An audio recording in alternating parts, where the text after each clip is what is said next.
আজ ৯ই মে ২০২৬ শনিবার এক ঐতিহাসিক ঘটনার সাক্ষী থাকলো বাংলা। রাজ্যের নবম মুখ্যমন্ত্রী হিসেবে ব্রিগেড প্যারেড গ্রাউন্ডে শপথ নিলেন শুভেন্দু অধিকারী। আমি শুভেন্দু অধিকারী। ব্রিগেডে এর আগে বিভিন্ন রাজনৈতিক দলের সভা হলেও শপথ গ্রহণ এই প্রথম। আর একদিকে যখন মঞ্চে হাজির ছিলেন প্রধানমন্ত্রী, স্বরাষ্ট্রমন্ত্রী, প্রতিরক্ষা মন্ত্রী সহ এক ঝাঁক কেন্দ্রীয় মন্ত্রী, তখন ব্রিগেডের মাঠে কাতারে কাতারে সাধারণ মানুষের ভিড়। এক ঐতিহাসিক সন্ধিক্ষণের সামনে দাঁড়িয়ে বাংলা এত বছর যত মুখ্যমন্ত্রী শপথ নিয়েছে বা যত সরকার শপথ নিয়েছে তা হয়েছে রাজভবনে। একমাত্র 2011-তে রেড রোডে শপথ নিয়েছিলেন Mamata Bandyopadhyay. Brigade parade ground আমাদের কাছে পরিচিত বিভিন্ন রাজনৈতিক দলের বিভিন্ন কর্মকাণ্ড নিয়ে, কিন্তু কোনো সরকারের শপথ গ্রহণ না, কখনো হয়নি। যা হচ্ছে এবার নবমবার মুখ্যমন্ত্রী হিসেবে শপথ নিচ্ছেন শুভেন্দু অধিকারী সেই সময়ে, এবং এই শপথ গ্রহণ অনুষ্ঠানে অংশ নিতে হাজারে হাজারে মানুষ এসে জমা হয়েছেন বিভিন্ন প্রান্ত থেকে। নতুন সরকারের প্রথমেই হচ্ছে নারী সুরক্ষা, আমরা সুস্থভাবে থাকতে পারি আর দুর্নীতি মুক্ত থাকতে পারি। আমাদের যে সপ্তম পে কমিশনে যত রাজ্য সরকার কর্মচারী তাদেরকে আগে সপ্তম পে কমিশন চালু করে দেবে। দুর্নীতি দমন করতে হবে, কোনো দুর্নীতি চলবে না। চুরি বন্ধ হোক, এগুলো আমাদের মেন দরকার। শিক্ষা ভালো হোক সবার আগে। আমাদের মা বাবাদের কোনো ভয় না লাগে, যে না রাস্তাঘাটে আমার মেয়ে যদি কোনো সেফটি থাকে, এটাই হচ্ছে আমাদের দরকার। চাকরি যাদের চুরি হয়েছিল যারা সঠিক প্রার্থী তারা চাকরি পাক। যেসব যারা ডিএর জন্য যারা এতদিন ধরে আন্দোলন করেছিল তাদের বিয়েটা ঠিকভাবে পাক। এসেছিলেন বহু মহিলারাও। তাদের কাছে এখন অপেক্ষা লক্ষ্মীর ভান্ডারের বদলে অন্নপূর্ণা ভান্ডার শুরুর।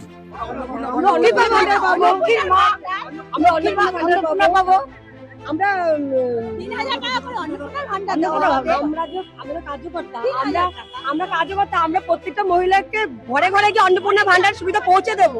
ইডেনে আইপিএল এর খেলা থাকলে বহু মানুষ দেখা যায় স্টেডিয়ামের বাইরে বা রাস্তায় পতাকা, জার্সি, ব্যান্ডানা, টুপি এইসব নিয়ে বসেছেন সমর্থকদের বিক্রি করার জন্য। ব্রিগেড প্যারেড গ্রাউন্ডের আশপাশের চত্বর পুরোপুরি ঢেকে গেছে বিজেপি সমর্থক কর্মীদের ভিড়ে। আর এই ভিড়কে টুপি এবং ব্যান্ডেনা সরবরাহের জন্য দোকান খুলে বসেছেন অনেকেই। যেমন এখানে একজন দাদা বসেছেন, যার এখানে 1 মিনিটের সময় নেই, কারণ এত লোক আসছেন এবং টুপি, ব্যান্ডেনা, হেডব্যান্ড এগুলো কিনছেন। দাদা, আপনি কি নিয়মিত এখানে এগুলো বিক্রি করেন? হ্যাঁ স্যার, বিক্রি করি। এটা কি শুধু বিজেপির সময় করেন নাকি অন্য সময়ও করেন? আমি সত্যি বলি, আমি অন্য পার্টির বিক্রি করি। অন্য পার্টিরও বিক্রি করেন। আজকে এরকম বিক্রি কখনো দেখেছেন? না, জীবনে করেছি না। জীবনে করেছি না, ফার্স্ট টাইম। এত বিক্রি? না না, হ্যাঁ এত বিক্রি আছে, মাল দিতে পারছি না।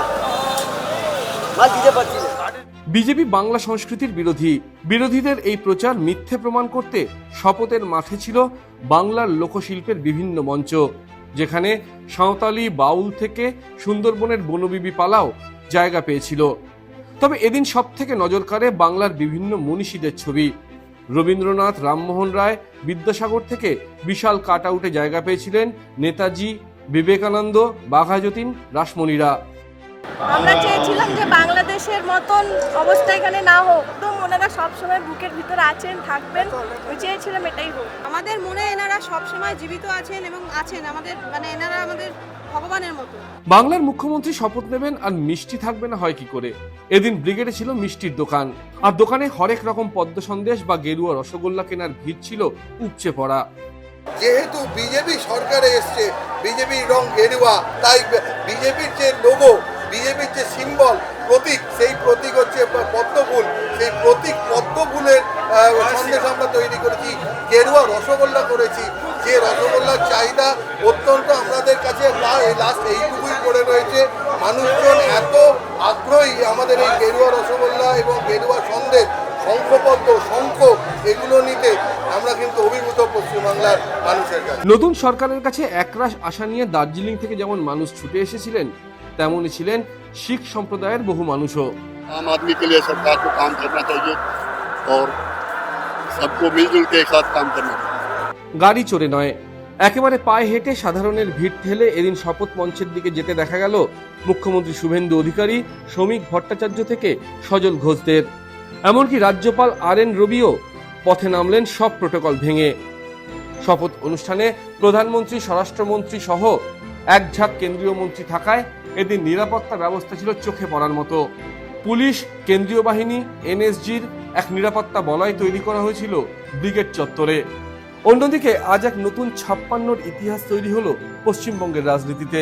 পশ্চিমবঙ্গ রাজ্য এই প্রথম দেখলো পরপর 3 জন 56 বছর বয়সী মুখ্যমন্ত্রী, অর্থাৎ তারা 56 বছর বয়সেই এই পশ্চিমবঙ্গে মুখ্যমন্ত্রী হলেন।